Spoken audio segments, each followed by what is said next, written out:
Assalamualaikum warahmatullahi wabarakatuh. Selamat pagi, Miss Monica dan teman-teman semua. Semoga dalam keadaan sehat selalu.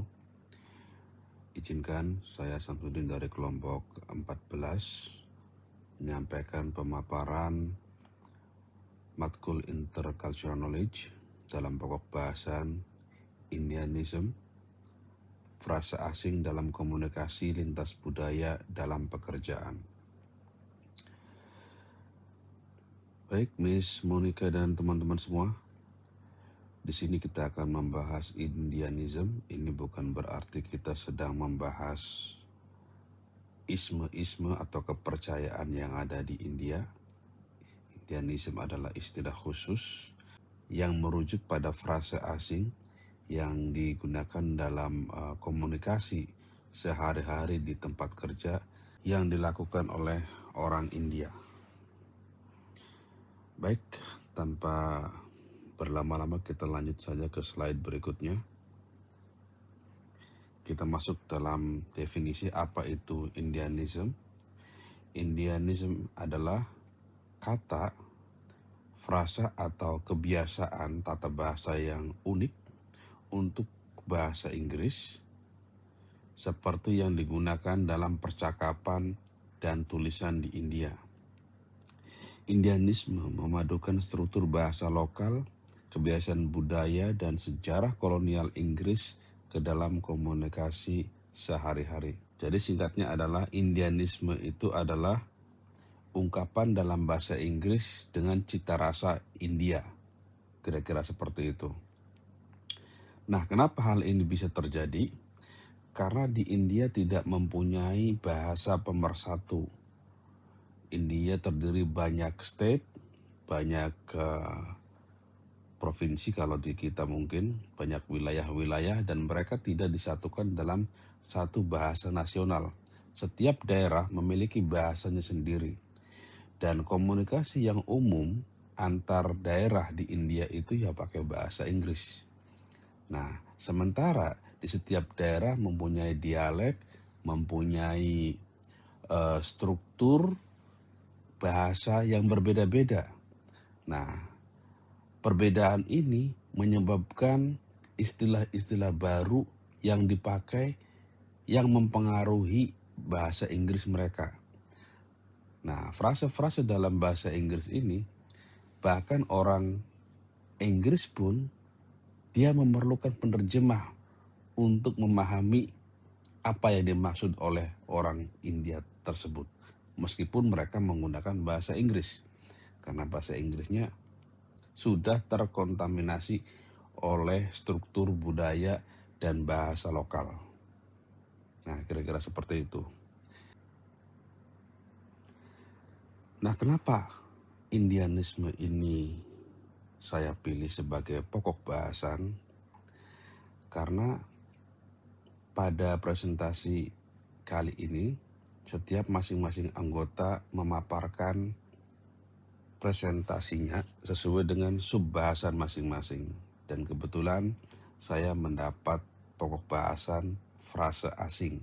Jadi frase asing ini adalah frase yang digunakan oleh sekelompok tertentu dalam budaya tertentu yang seringkali tidak dipahami oleh orang di luar budaya atau kelompok tersebut. Sehingga dalam dunia kerja hal ini akan dapat menimbulkan kesalahpahaman. Karena apa? Karena mungkin dengan bahasa yang sama memiliki arti yang berbeda. Nah, di slide berikutnya kita akan memberikan contoh-contoh frase-frase yang lazim digunakan oleh orang-orang India, sementara asing oleh orang-orang di luar India. Jadi dengan kata yang sama, membentuk persepsi tertentu pada orang India, tapi dipahami berbeda oleh orang di luar India. Baik, kita lanjut ke slide berikutnya. Nah, ini adalah contohnya. Di dalam bahasa Inggris, orang India, mereka mengenal frase do the needful. Nah, ketika mereka menggunakan frase ini, apa yang terlintas dalam pikiran orang India? Yang terlintas dalam pikiran orang India itu maksudnya begini, please take care of this task, you know what to do. Nah, artinya mereka paham bahwa Anda tuh sudah tahu apa yang harus dikerjakan dan saya tidak harus mengulanginya lagi secara detail. Seperti itu. Sementara di pemahaman orang di luar India, orang Inggris misalnya, nah itu maknanya berbeda. Ketika mereka mendengar do the needful, itu seperti seorang majikan yang sedang menyuruh pembantunya untuk memperbaiki sesuatu. Seperti itu.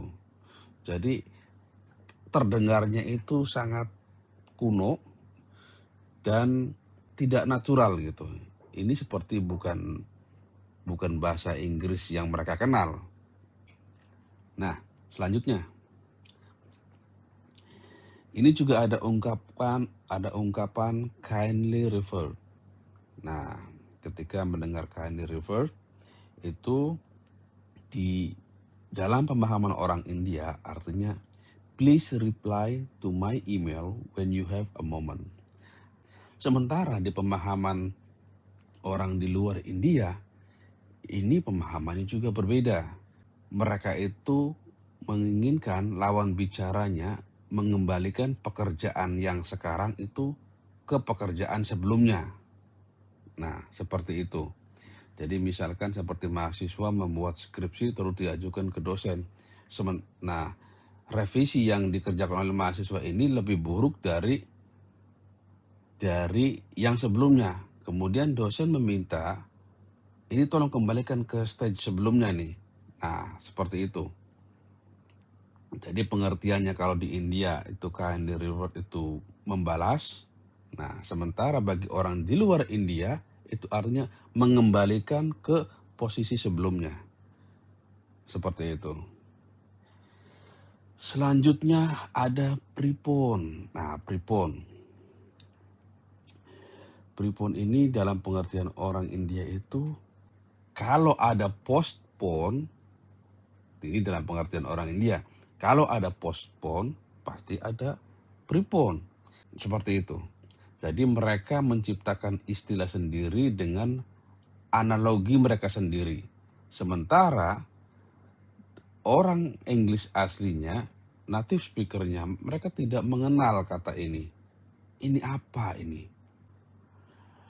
Nah, ini lagi. Passed out. Nah, passed out ini dalam pengertian orang India, itu mereka sebagai ekspresi bahwa mereka telah lulus, telah keluar dari universitas. Ini ekspresi kebahagiaan bagi orang India. Sementara bagi orang Inggrisnya sendiri, ini sesuatu yang sangat apa ya, ini sangat jauh berbeda maknanya.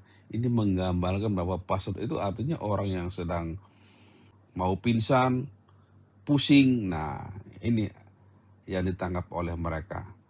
Jadi satu kata ketika tidak dipahami secara bersama dan terutama di India ini karena terpengaruh oleh budaya dan struktur bahasa lokal, itu menciptakan kebingungan bagi lawan bicaranya. Mereka memaknainya sebagai apa, sementara orang lain mengertinya sebagai apa gitu. Jadi ini akan terus berlanjut dan kalau diteruskan frase-frasenya ini akan sangat banyak sekali di India itu. Frase-frase yang dalam bahasa Inggris tapi orang Inggrisnya sendiri mereka tidak bisa memahaminya. Nah, lantas di tempat kerja ini bagaimana untuk menghindari misunderstanding, kesalahpahaman di dalam konteks bahasa ini? Yang pertama, ini harus kita perjelas. Jangan menanyakan sesuatu yang jawabannya itu yes atau no. Jadi kalau kita misalkan bertanya, itu pertanyaannya yang kira-kira memberikan penjelasan yang detail. Nah, misalkan kita disuruh membuat sebuah presentasi gitu. Jadi kalau misalkan bertanya, jangan menggunakan apakah. Nah, kalau apakah pasti jawabannya iya atau tidak. Seperti itu. Berarti pertanyaannya harus yang lebih gamblang. Terus, ask for specific dates, names, or metrics rather than general agreement. Jadi, ketika kita ingin memperjelas sesuatu, hendaknya ditanyakan secara spesifik ke poin mana yang tidak dipahami.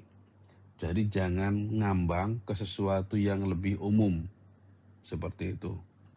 Selanjutnya gunakan atau gantilah frase-frase yang sekiranya akan memancing kesalahpahaman. Jadi jangan hanya mempertanyakan sesuatu yang lebih general. Seperti itu. Dan yang terakhir, tentu harus selalu meminta klarifikasi. Harus cross-check. Benar nggak ini? Perintahnya seperti ini. Benar nggak maksudnya seperti ini? Karena kebanyakan